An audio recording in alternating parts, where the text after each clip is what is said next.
Well, Alex Feldman, man, I think you're the only person in the world who's taken like these, what is there, 700 crowdfunding sites where you get free money from the internet. And you're organizing all this stuff for us so we know where the hell to go. It's almost like the government. It's too complicated to figure out. What got you into this, Alex? Sure. Well, so my business crowdsunite.com is resource for businesses to use for crowdfunding.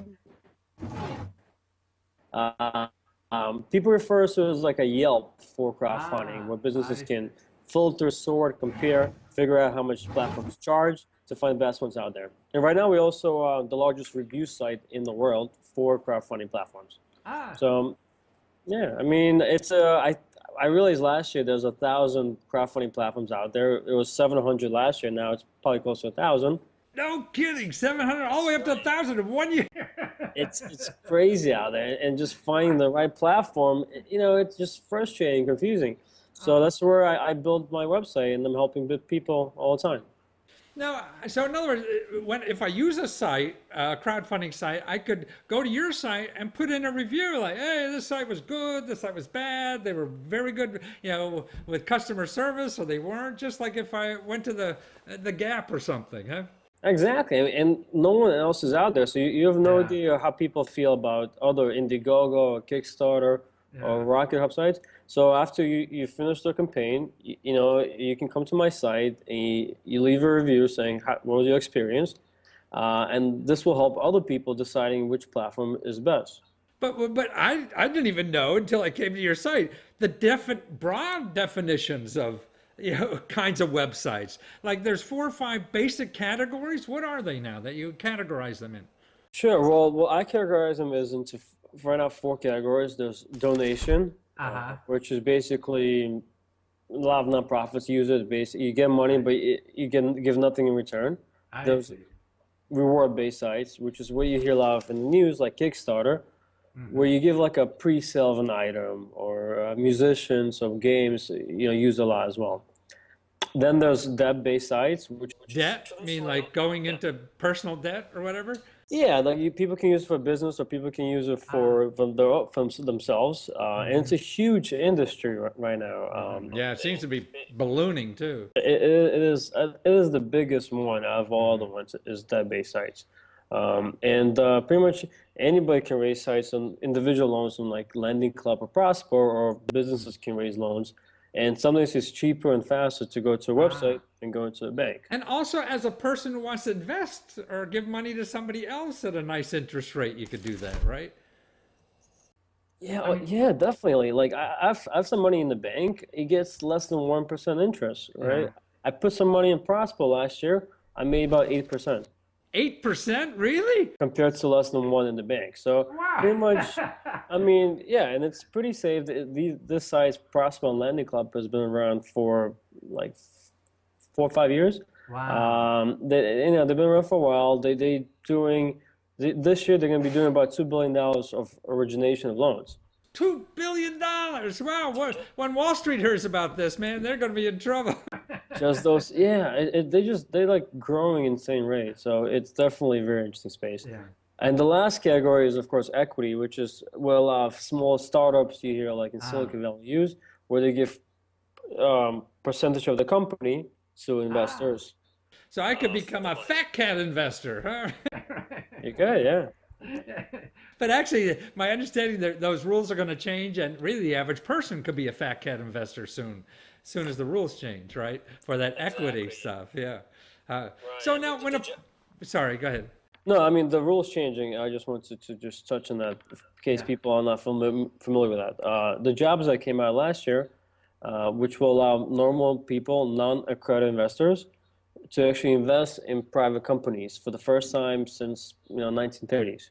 Right. So in other words, now until the rules change in a couple of months, you have to like be making 200 grand or something like that, to be able to be one of these investors. But after these rules change, you could, be making 10 grand and invest, right? Exactly. So right now, only accredited investors. So you have Yeah. to be accredited by the government, which means you have to make either over $200,000 a year or have a net worth over $1 million. So Right. only those individuals now can invest in private companies.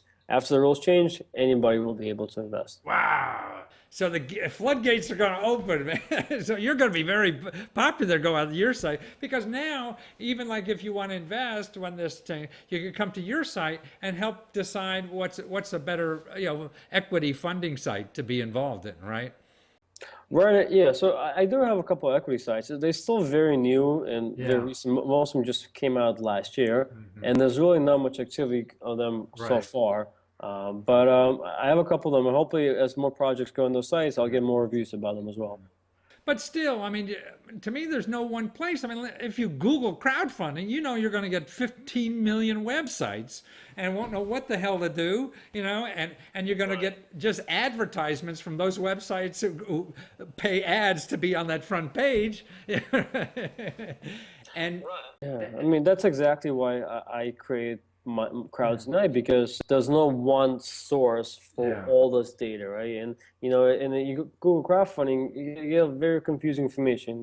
People just want to find out what is crowdfunding, different types of crowdfunding, what's the difference between different websites out there. But what's neat, you could also go by countries. Like, if I'm from Canada, I could just click on Canada and I get all the crowdfunding sites for Canada, right? Exactly, yeah. See, I mean, that's why if you Google this kind of information or crowdfunding, you'll get overwhelmed. Here, you could go to your site and just have the people who offer crowdfunding platforms. Nobody's selling you anything. Nobody doing anything. Just unbiased information about the platforms. Correct? Exactly, and it's all free as well. Free? Well, now you said the message. Free. You can get it free. It can't get better than that if it's free. Yeah. No, it's a wonderful service, and I think you're great for doing something like this and helping because particularly small businesses out there, man, they could use an extra $5,000 for a lot of things, yeah. And here you could go to your site and make it a lot easier. And I even understand that some of your extra activities there will hook people up if they want to do crowdfunding themselves, that you could hook them up to services and things like that, whether do a video or how to market and all this other things that are involved in it if they need help like that. So you're a sort of fountainhead, a place to come to, for that kind of help too, which is nice to have. Yeah. Well, I see too, like one of the reviews of that, what was it, slush fund, pub slush, is that it? Yeah, pub slush. I know the people who run that. They're very nice, and they came up very high on your reviews, didn't they? Right? Yeah, so that's great. And so that's why people ought to review when they use these things and come to your site. And I guess it's just fill out a simple form, right? Right. I mean, one thing why I think reviews are so important is that a lot of these sites provide very similar servers, and it's getting very commoditized, where there's very little difference between one site and another site. Yeah. And one way they can stand out is having good customer service and good feedback from the people, especially if it's a small niche site out there. It's very important, that you can compete with the bigger players, saying, we have less users, but we're more focused on the users. We provide better service, and I'm the only place in the world out there which can actually, can show that these small sites actually are better in some sense than larger generic sites. I've seen some sites only have success rates of like 20, 30, 40%, and others have 80%. So the people who have 80%, are obviously doing a better job. Yeah, and then that's why right now these small crowdfunding sites, it's hard to find them and it's hard to get to them, and that's where I think that's why I'm trying to help them out. Saying also, these small sites could be better for businesses. They provide better service out there, and here you can find them using my website. No, absolutely. I mean, your website was great, but there's all the crowdfunding sites right there. I don't have to go to Google and shift through a gazillion names. You got them all in a description and they're ranked like Rotten Tomatoes there and ranking everything. So it's wonderful. Well, thank you so much, Alex. It's so nice to have you here and doing this work that we all need. So don't stop doing it, okay? My pleasure. Crowdsunite.com, right? Exactly. Thank you for having me. You bet. Take care, Alex. All right. Take care. Take care.